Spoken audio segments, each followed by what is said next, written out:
In the quiet town of West Pittston, Pennsylvania, nothing unusual ever happened. Neighbors knew each other, doors stayed unlocked, and the nights were silent until one family claimed something evil had moved in. Not a ghost, not a spirit, but something far worse. A presence that scratched, whispered, and eventually attacked. This is the terrifying true story of the Smurl Family Haunting, a case so disturbing, even paranormal investigators feared it. If you enjoy stories like this, support the channel. Subscribe now, so the next story doesn't pass you by. It all began in 1973. Jack and Janet Smurl moved into a simple duplex on Chase Street, a place that seemed perfect for raising a family. They had children, jobs, routines, a normal American life. For years, everything was peaceful. But then, something changed. It started small, a strange odor, drifting through the house like something rotting, hidden inside the walls. Then came the sounds, footsteps, when no one was there, scratching inside the ceilings, whispers too faint to understand. At first, Jack dismissed it. Old house, old pipes, old imagination. But Janet, she wasn't so sure. Soon, the house began to react. Lights flickered violently.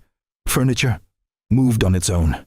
The television would turn on to static, then off again, by itself.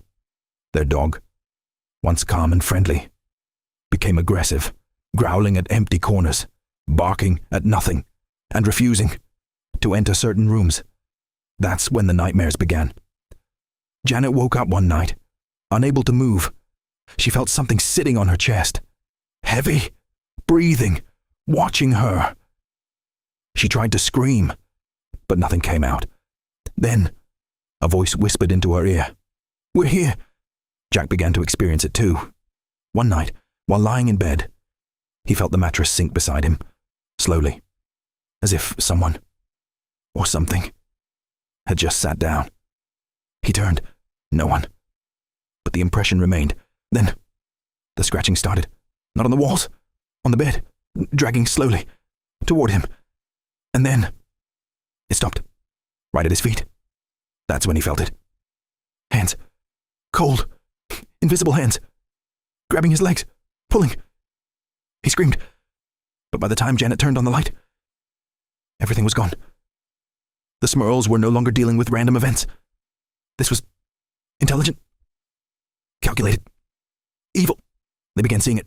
A dark figure, standing in doorways, tall, shadow-like, with glowing eyes. No one watching them.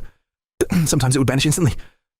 Other times, it stayed, staring, waiting. One of the daughters claimed she saw a woman, in black, hovering near the ceiling. Another saw a man with no face, watching her from the hallway. But the worst was yet to come. The entity became aggressive.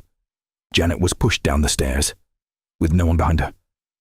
Jack was thrown against a wall by an unseen force. Bruises began appearing on their bodies. Scratches, deep and bleeding. And then, something truly horrifying happened. Jack claimed he was assaulted, alone in the house. He felt something overpower him, holding him down, a presence he couldn't see, but could feel, cold, heavy, and filled with rage. He later described it as pure evil. Terrified, the Smurls turned to the church. Priests visited the home. They blessed rooms, prayed over the family, sprinkled holy water. For a moment, things seemed calm, but it didn't last. The activity returned, stronger, angrier, as if the entity had been provoked. That's when the Smurls reached out to the most famous paranormal investigators in America, Ed and Lorraine Warren. When the Warrens arrived, they didn't take the case lightly. They had seen many hauntings, but this one felt different. Lorraine claimed the house contained multiple entities, not just one. She described a harmless old woman, a violent young girl, and something inhuman, something demonic, something that fed on fear. During their investigation, they experienced it themselves. Cold spots, sudden nausea, unexplained shadows, and a presence that did not want them there. The Warrens believed only one solution remained: an exorcism. The church agreed. Priests gathered in the home. Prayers echoed through the walls. Latin chants filled the air. And for a moment, everything went silent. Then, a loud crash, furniture shaking violently, doors slamming shut, and a deep, guttural growl echoing through the house. The priests continued, unwavering, until finally, the activity stopped. For the first time in years, the house was quiet. No scratching, no whispers, no shadows. The Smurls believed it was over, but some say it never truly left. Even after moving out, the family claimed the entity followed them, lurking, watching, waiting. Skeptics called it a hoax, a story for attention. But others believed every word, because the fear in their voices was real. The terror in their eyes was undeniable. And the question remains, what truly haunted the Smurl family? A psychological illusion? A shared nightmare?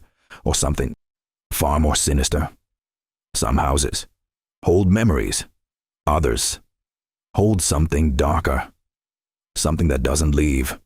Something that waits for the next family to move in. So tonight, when you turn off the lights and the house goes silent, listen closely, because if you hear something scratching from inside your walls, don't ignore it.